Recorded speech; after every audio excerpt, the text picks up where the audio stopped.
we're going to begin with more frustration and chaos at one of the busiest airports in the country. Close to 900 flights, 900 have been canceled into and out of Newark Liberty Airport just in the past week, including dozens already today, and the day is just starting. So as you might imagine, this has ripple effects all around the country. Our Chris Van Cleve has been tracking it all for us. Chris, good morning. I know a lot of people, if they're going out of Newark, are saying, let me see if I can make alternative arrangements. Good morning to you. Well, good morning. And airlines are offering travel waivers to make it easier for people to make those changes. Senate Democrats are calling for an inspector general investigation to find out what went wrong at that FAA facility. The FAA acknowledges the system is antiquated, but says it's working to improve the situation in the New York City area. But already today, the FAA has hit a staffing trigger, which means more long delays at Newark Airport.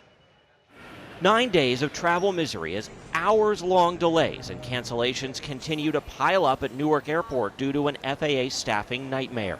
We've gotten 3 delays so far, but we're not set to take off for a couple hours. After a number of outages at a key FAA facility handling traffic coming in and out of Newark, controllers' screens essentially went blank, leaving them unable to communicate or track flights for at least 30 seconds, according to the Department of Transportation.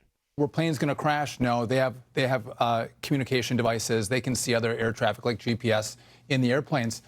But it's a sign that we have a frail system in place, and it has to be fixed. It was a breaking point for about a half dozen controllers who sought trauma leave due to the working conditions. How concerned are you about the health of the air traffic control system? We had 7 flights yesterday delayed for over 3 hours in Newark. We fly at least 10 times a day into Newark. Those are significant. It's a very difficult customer experience to have 3-hour delays. Alaska Airlines CEO Ben Menicucci Monday. We have to be very vigilant with these issues and stay on top of it and communicate with the FAA and hopefully mitigate it. We don't want to fly if there's any question whether safety is going to be put at risk. So what you do is you slow things down. You slow things down so you can operate safely.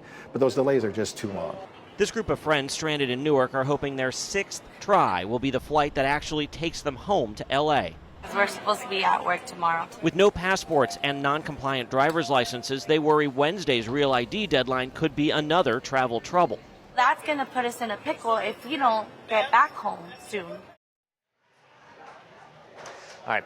That Real ID deadline goes into effect tomorrow. You'll need to have a compliant ID or a passport. If you don't, TSA says be at the airport at least 3 hours before your flight. There is additional screening that will happen.